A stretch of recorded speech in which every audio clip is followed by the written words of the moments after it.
എല്ലാവരും ഒരു ബോട്ടിൽ എങ്ങോട്ടോ ഒഴുകിക്കൊണ്ടിരുന്നു. പിറ്റേന്ന് അവർ വേറൊരു ബോട്ടിൽ കുറെ റക്കൂണുകളെ കാണുന്നു. അവർ ഒഴുകി ഒരു പുരാതന നഗരത്തിൽ എത്തുന്നു. അതിനകത്തൂടി അവർ ഒഴുകുന്നു. പട്ടിക്കുട്ടൻ റക്കൂണിന്റെ ഗ്ലാസ് ബോൾ എടുത്ത് കളിക്കാനായി പക്ഷിക്കൂട്ടന് ഇട്ടുകൊടുക്കുന്നു. പക്ഷിക്കൂട്ടൻ അത് തട്ടി വെള്ളത്തിലിടുന്നു. റക്കൂണും പക്ഷിക്കൂട്ടനും അടിയാകുന്നു. അതിനിടെ പൂച്ചക്കുട്ടൻ വെള്ളത്തിൽ വീഴുന്നു, ഒപ്പം കാപ്പിബാറയും. അപ്പോൾ ബോട്ട് ഒരു മരത്തിൽ തട്ടി നിൽക്കുന്നു. കാപ്പിബാറ നീന്തുന്നത് കണ്ട് പൂച്ചക്കുട്ടനും ഒരു കൂട്ടം മീനുകൾക്കിടയിലൂടെ നീന്തുന്നു. പൂച്ചക്കുട്ടനും കാപ്പിബാറയും വെള്ളത്തിൽ എന്തോ കൊണ്ട് പെട്ടെന്ന് ബോട്ടിലേക്ക് കയറുന്നു. അത് ഭീമാകാരൻ തിമിംഗലമായിരുന്നു. അവൻ ഉയർന്ന് ചാടുന്നു.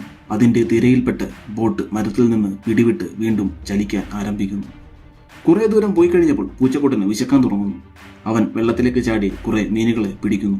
അതിലൊന്ന് പട്ടിക്കുട്ടനും കൊടുക്കുന്നു. മഴ പെയ്യാൻ തുടങ്ങുന്നു. പെട്ടെന്ന് അവർ പട്ടികളുടെ ശബ്ദം കേൾക്കുന്നു. നോക്കുമ്പോൾ ഒരു ടവറിൽ പട്ടിക്കുട്ടന്റെ കൂട്ടുകാർ നിൽക്കുന്നത് കാണുന്നു. അവർ അങ്ങോട്ടേക്ക് ബോട്ട് അടുപ്പിക്കുന്നു. അവരെയും ബോട്ടിൽ കയറ്റുന്നു. അവന്മാർ വന്ന് അവിടെയുള്ള റക്കൂണിന്റെ സാധനങ്ങൾ നശിപ്പിക്കാൻ തുടങ്ങുന്നു. അവന്റെ കണ്ണാടി അവന്മാർ പൊട്ടിച്ചു കളയുന്നു. മഴയുടെ ശക്തി കൂടുന്നു. ബോട്ട് ഒരു കൂറ്റൻ കൽത്തൂണുകളുടെ അടുത്തെത്തുന്നു. അപ്പോഴേക്കും കൂറ്റൻ തിരമാലകളും വരുന്നു. പക്ഷിക്കുട്ടൻ പെട്ടെന്ന് എങ്ങോട്ടോ പറന്നു പോകുന്നു. തിരമാലയിൽപ്പെട്ട് ബോട്ട് ഉലഞ്ഞപ്പോൾ പൂച്ചക്കുട്ടൻ വെള്ളത്തിൽ വീഴുന്നു. അവൻ നീന്തി അടുത്ത് കണ്ട പാറയിലേക്ക് കയറുന്നു. ബോട്ട് ഒഴുകി ദൂരെ എത്തിയിരുന്നു. പൂച്ചക്കുട്ടൻ അവിടെ കണ്ട സ്റ്റെപ്പ് കയറി കൽത്തൂണിന്റെ മുകളിലേക്ക് കയറാൻ തുടങ്ങുന്നു.